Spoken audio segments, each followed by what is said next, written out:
ओम नमो भगवते वासुदेवाय। आज का जो प्रसंग है, कलयुग में भी ऐसे संत मौजूद हैं और ऐसे संत हुए हैं कि जिन्होंने बड़े ही चमत्कारिक कार्य किए हैं। देखिए, जब संत कबीर के मृत शरीर के ऊपर जो कफन ढका हुआ था, तो जब कफन को उघाड़ा गया तो उस कफन के नीचे मृत शरीर की जगह खिले हुए फूल मिले थे। प्रसंग बड़ा ही कल्याणकारी है, पूरा सुनना। यह प्रसंग सुनना व सुनाना कलयुग में प्रत्येक व्यक्ति के लिए अति कल्याणकारी है। यह प्रसंग भगवान की भक्ति में शक्ति का एक सच्चा उदाहरण है।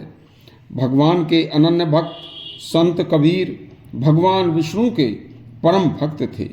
यह सच्ची कहानी उनके मृत्यु के समय की है।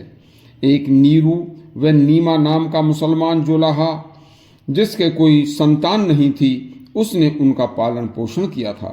वैसे संत कबीर दास के बारे में एक बात प्रचलित है कि वह एक विधवा ब्राह्मणी के गर्भ से पैदा हुए थे और उस ब्राह्मणी ने लोक लिहाज के डर से बच्चे को काशी नगरी में स्थित एक लहर तारा नामक तालाब के किनारे पर छोड़ दिया था।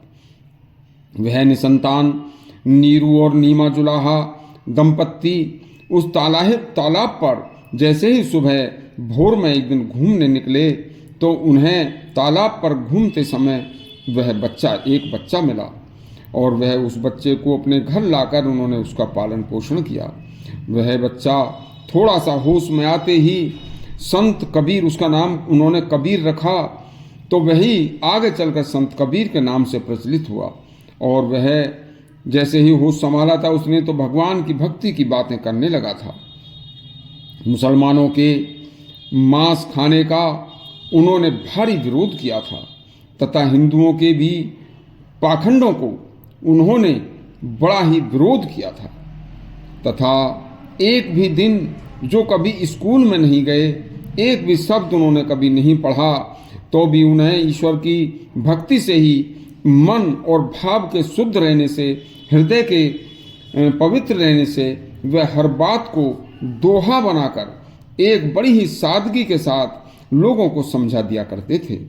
केवल धर्मपूर्वक ईमानदार बनकर, प्रकृति के विरुद्ध न चलकर, कोई बाह्य आडंबर न करके केवल भगवान परम ब्रह्म की भक्ति को वे स्वयं किया करते थे तथा सभी अपने दोहों के द्वारा सभी जातियों को भक्ति का मार्ग दिखाते थे। केवल 12 वर्ष की अल्पायु में संत कबीर ने संत रामानंद को अपना गुरु बनाया था और उन्हीं से गुरु दीक्षा ली थी। संत रामानंद के शिष्य संत कबीर ने गुरु गोरखनाथ जी से भी शास्त्रार्थ किया था। सदा सत्य बोलकर, धर्म का आचरण, भगवान की भक्ति के साथ कपड़ा बुनकर, खर्चे लायक केवल धन कमाकर पेट भरना उनका लक्ष्य था। और हमेशा उन्होंने मुसलमानों के बड़े बड़े धर्म गुरुओं, मुल्ला मौलवियों को उनके पाखंड पर तथा हिंदुओं के भी बड़े बड़े पंडितों को उनके पाखंड पर सीधे उनके मुंह पर उनकी बुराई करके उनकी बोलती बंद कर दी थी। इसी के कारण उनसे उस समय हिंदुओं में पंडित और मुसलमानों में मुल्ला मौलवी ईर्ष्या किया करते थे। इसी तरह से धीरे धीरे समय बीतता गया और संत कबीर का संसार छोड़ने का समय आ गया। और जैसे ही संत कबीर दास ने अपने प्राण त्यागे तो मुसलमान उन्हें दफनाने की तैयारी करने लगे, तो हिंदू उन्हें हिंदू रीति से दाह संस्कार के लिए ले जाना चाहते थे। हिंदू उन्हें हिंदू मानते थे और मुसलमान उन्हें मुसलमान के घर में रहने के कारण मुसलमान मानते थे।